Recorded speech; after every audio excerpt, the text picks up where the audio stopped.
Hey there. So in this video, we are looking at some of the forms that you would typically find in a buyer template. Let's get started.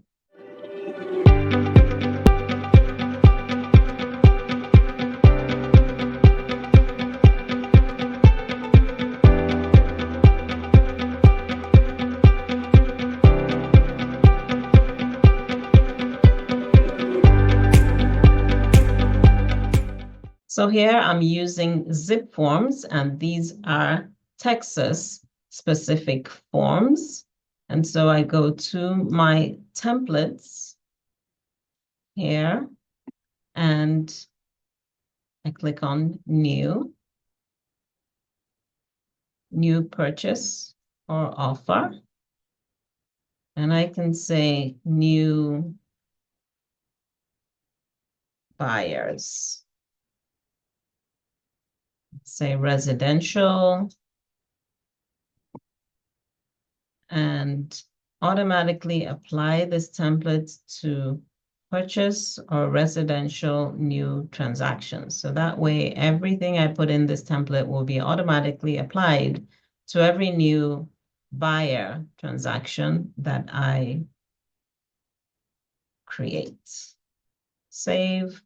And so I have my template here where I need to add all the forms I'd like to see here. Now, not all the forms will be used for every single transaction, but it's just a hub for all the forms that I'll see typically in a buyer transaction. And also I can go in and add additional forms as needed, case by case. So let's get started. I'll select all because I want to see all forms, both from the Texas Real Estate Commission track and the Texas Association of Realtors. And let's get started with the very first form. This is the buyer tenant. Again, the system here on zip forms, like I mentioned in our previous video regarding seller templates, it would auto-populate based on what you type. So it makes it easy and quick to be able to find the forms.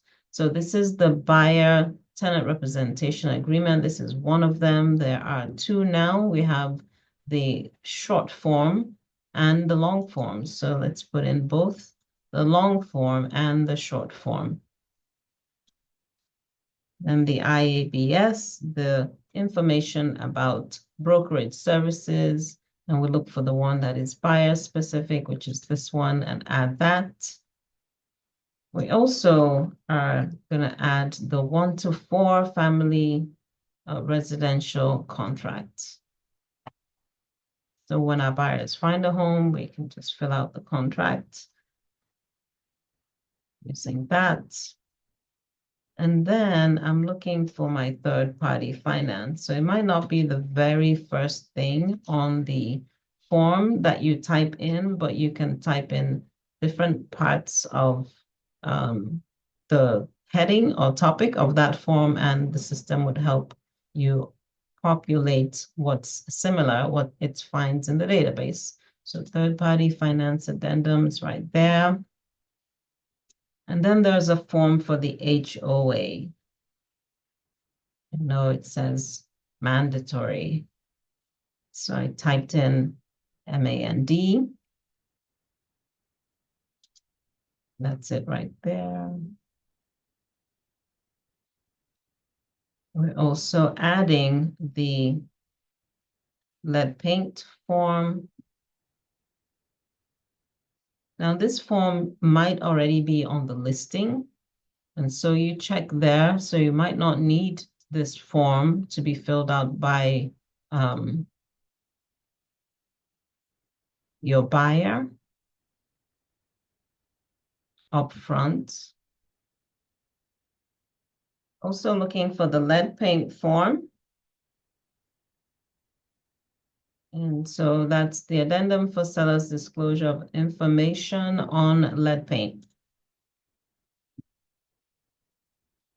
The seller might have one filled out already on the listing, but there is a portion for the buyer to fill out and also a disclosure to provide for you to provide to the buyer. which you can get that done. And if the seller does have one filled out on the listing, then you can have the buyer sign that as well. But for this one, you're providing them with the information that you're to provide to the buyer. This only applies to properties that were built before 1978. Together with the lead form is this brochure regarding protecting your family from lead paint. It's a pamphlet that you provide with the lead paint form if it applies. Again, if the property was built before 1978. Another form that might be good to have in there in the buyer's template is the addendum regarding the right to terminate due to a lender's appraisal. This form can be used if your buyer is getting a conventional loan, because with the VA and the FHA loan, the third-party finance addendum already covers that provision for the property to appraise for at least the amount that was agreed upon in the contract. Another form that you might want to put in here is the non-realty items addendum. So in case the buyer would like to take ownership of any non-realty items, the typical ones that we see are the refrigerator, the washer, dryer.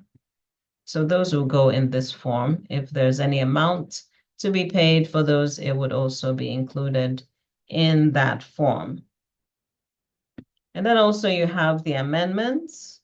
So in case there is any change to the initial contract, that goes in the amendment. They have several different ones. If you have several different amendments throughout the course of the transaction, you can use the different ones, or you can use just that one depending on how you structure your signatures.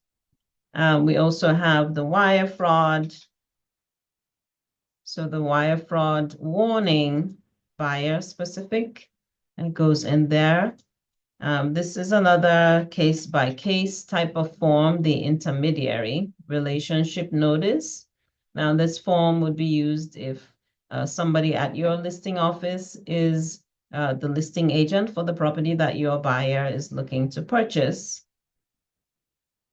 And then we also have the notice to terminate. If for some reason the buyer would like to terminate the contract, so this is the notice of buyer's termination of contract.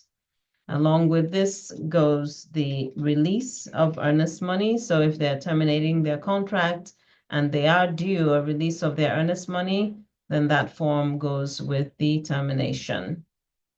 So there are many other forms that could go into this template, but they are case by case. For instance, the addendum regarding the sale of another property, if the buyer wants to sell or needs to sell another property before they buy this new property, that's one that could be used. You could put that in your template if you want. There are many different forms that you could add to this template.